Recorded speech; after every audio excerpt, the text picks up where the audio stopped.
Massive job cuts at the National Park Service are paused while contract approval at the U.S. Forest Service is slowing cleaning and maintenance. A bear that can flip 800-pound dumpsters is euthanized. Hunting and fishing is expanded in wildlife refuges. And a hiker tells her harrowing tale of being lost for 28 days, surviving on wild leeks and boiled snow. I'm Jason Epperson, and this is Parkography. Coming to you from Yellowstone National Park near the Hayden Valley right now. It's gorgeous out here. We had a ton of snow over the course of the last 24 hours. It's my last day in the park. We've seen lots of grizzlies. We've seen a wolf. We've seen lots of elk. It's been a beautiful time of year to be here. I'm sad to leave. We have a lot to get to today, so before we dive in, I want to thank the sponsor of this week's episode, Slinky Stove. It's the only patented collapsible fire pit that stays intact when packed. It's lightweight with a compact design. It's perfect for RVs, rooftop tents, or backpacking into public lands if you get their smallest one, and it sets up in seconds. With Slinky Stove, you get low smoke airflow rings and a clean burning fire. No more dancing around campfire smoke. Inexpensive and packed with extras, the Slinky Stove offers a 3-level cooking system that gives you flexibility, whether it's morning coffee or evening campfire chili, and with contained ash cleanups quick and easy, just the way it should be on public lands. Order yours now at slinkystove.com or click the link in the description for this episode. First up, the White House intends to cut about 1,500 jobs from the National Park Service in the next round of its Reduction in Force initiative, according to several reports. We don't know exactly how many full-time employees are in the National Park Service at this point. The website says over 20,000. Last count was around 18,000, but that was before this year when at least 1,000 employees have taken deferred resignation offers. Since the inauguration, the Trump administration has made it a central goal to sharply reduce the number of federal workers, an effort that's seen 2 attempts to encourage voluntary resignations with buyouts and saw the broad termination of probationary employees, which was halted by judges. Those employees have been reinstated. Some of them are still on paid leave. But that was all a preamble to the large-scale permanent layoffs that were supposed to happen this past week. We don't have exact numbers for individual agencies, but about 130,000 employees across the federal government have been laid off or have taken the buyouts. And the administration reportedly plans to eliminate another 150,000 positions. The 1,500 layoffs were expected this past week, but the Trump administration's put them on hold due to a court order to pause layoffs across most federal agencies. On Friday, the Trump administration asked the U.S. Supreme Court to lift a federal judge's order to halt large-scale staffing cuts and the restructuring of agencies. A U.S. district judge blocked the large-scale federal layoffs for 14 days in a May 9th ruling, siding with a group of unions, nonprofits, and local governments that challenged the administration. This round of layoffs was also to precede another buyout offer and another round of layoffs to happen in June. According to Government Executive, a publication that reports on the workings of the executive branch, the Department of Government Efficiency, or DOGE, is holding up contracts across the government, and it's affecting everything from firefighting to toilet cleaning on public lands at the U.S. Forest Service. The report says that DOGE has instituted new layers of review at the U.S. Forest Service. Getting a contract approved for janitorial services, said one staffer, previously took a day and a half. With the added layers that DOGE has installed, it now takes 6 weeks.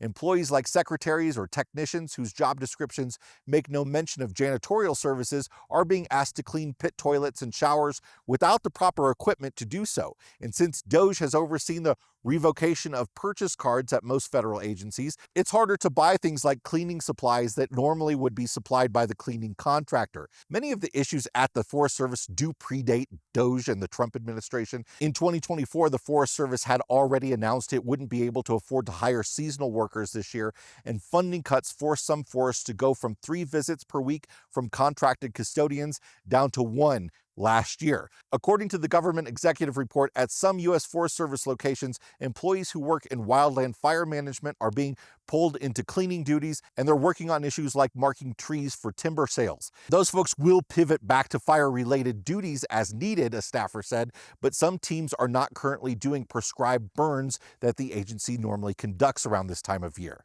Another Army Corps of Engineers round of camping and facility temporary closures to share with you. 3 recreation areas at Black Lake, north of Sacramento, California, will temporarily close for the 2025 recreation season. That closure actually started May 19th due to limited staffing availability, according to a press release from the Corps Sacramento district. Quote, without sufficient staffing, measures must be taken to ensure the safety of visitors, protection of environmental resources, and to maintain the well-being of U.S. Army Corps of Engineers personnel and assets. The 3 recreation areas impacted by the closures are Buckhorn Recreation Area and Buckhorn Campground, Eagle Pass Recreation Area, and Orland Buttes Recreation Area and Orland Buttes Campground.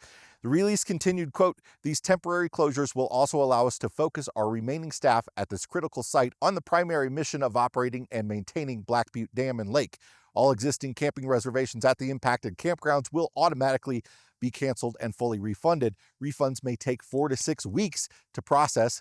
U.S. Army Corps of Engineers is committed to reopening these areas and resuming full operations at Black Butte Lake as soon as conditions allow. To date, we've reported on closures at Army Corps facilities in around a dozen states. I'll put a link in the description to the government site that lists the status of most Army Corps facilities. The American Rivers Organization is sounding the alarm that changes to the Endangered Species Act could put wildlife, especially in rivers, at risk. Approximately a quarter of the world's freshwater organisms are at risk of extinction, and the world is losing freshwater species faster than land or ocean species. A new rule from the U.S. Fish and Wildlife Service and the National Oceanic and Atmospheric Administration, or NOAA, would redefine what harming a species means under the Endangered Species Act by eliminating the protection against habitat destruction. This has been a long-standing protection that directly protects against one of the leading drivers of species extinction, habitat loss. If this rule moves forward, American River says the essential places that numerous endangered species use for feeding, breeding, sheltering, and surviving will be at risk. The ecosystems upstream and downstream that these species support will also be at risk, as well as the areas that we humans depend on for clean drinking water and many other benefits. The current inclusion of what harm means in the Endangered Species Act has historically enabled dam removals that led to restored habitat. Since 1999, more than 2,000 dams have been removed across the country for the benefit of wildlife. The Department of the Interior has announced expanded hunting and fishing opportunities across the National Wildlife Refuge System and National Fish Hatchery System. Quote, expanding recreational access to our public lands isn't just about tradition, it's about supporting rural economies and the American families who depend on them, said Interior Secretary Doug Burgum. By opening more areas to hunting and outdoor recreation, we're helping drive tourism, create jobs, and generate revenue for local communities, all while promoting responsible stewardship of our natural resources.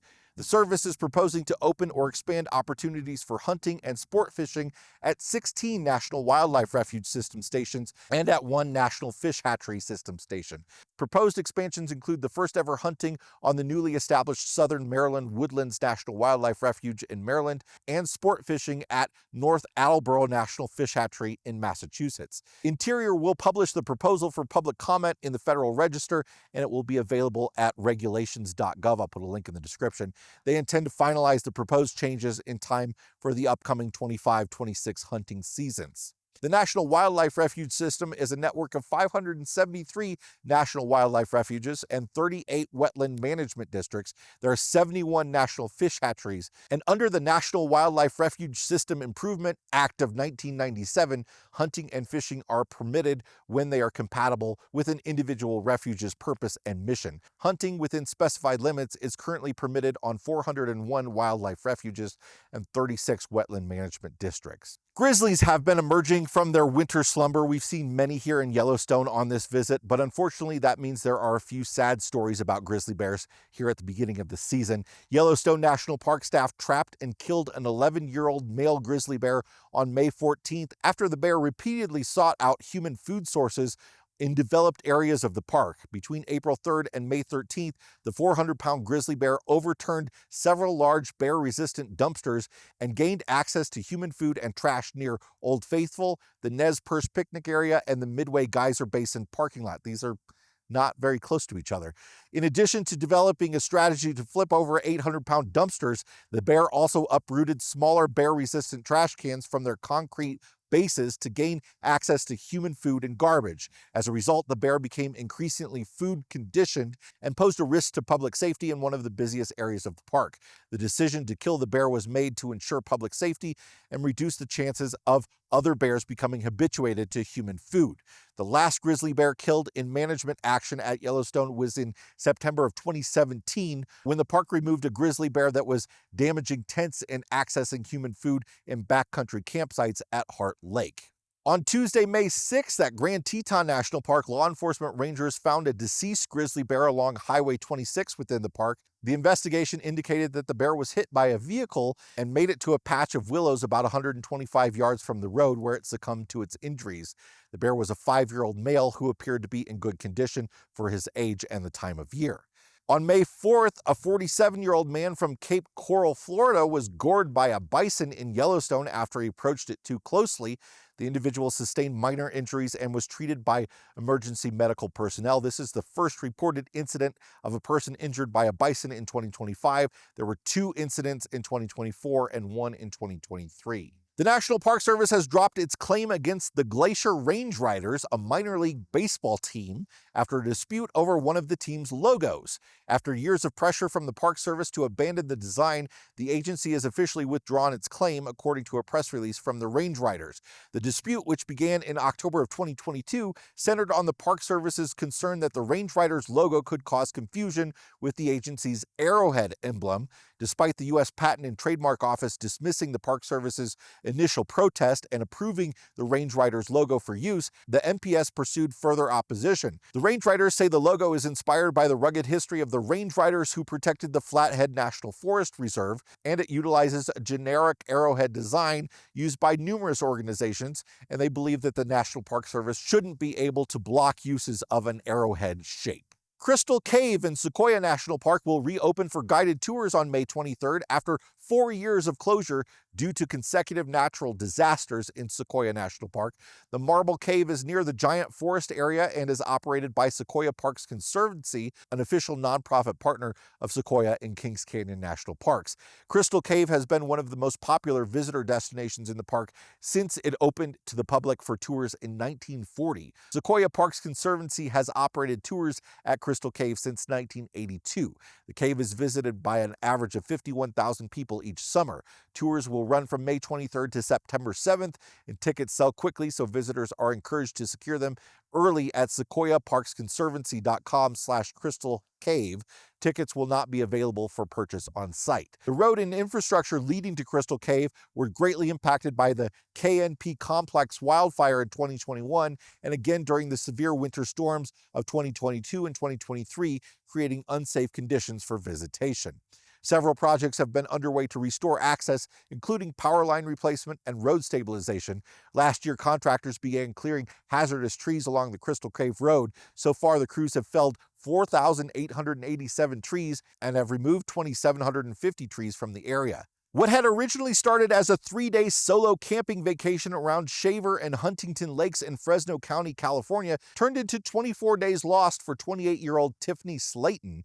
By the time she was rescued more than 40 miles away by a resort owner, Slayton had endured 13 snowstorms and climbed to altitudes of 11,000 feet. Along with losing her tent, bike, and sleeping bags, she lost 10 pounds. Slayton was reported missing by her parents on April 29th after they had not heard from her in 9 days. A full-scale operation to locate her was conducted from May 6th to May 10th, spanning 600 square miles. Slayton, an experienced outdoors person, began her trek on April 20th, equipped with basic camping supplies, including an electric bike, 2 sleeping bags, and a tent. Early in her journey, she fell off a cliff and was unable to return to the main road due to an avalanche. She was unconscious for about 2 hours, and upon regaining consciousness, she had to splint one of her legs and pop the other knee back into place. She attempted 5 calls to 911 without success and couldn't get her phone's navigation system to work properly, she said.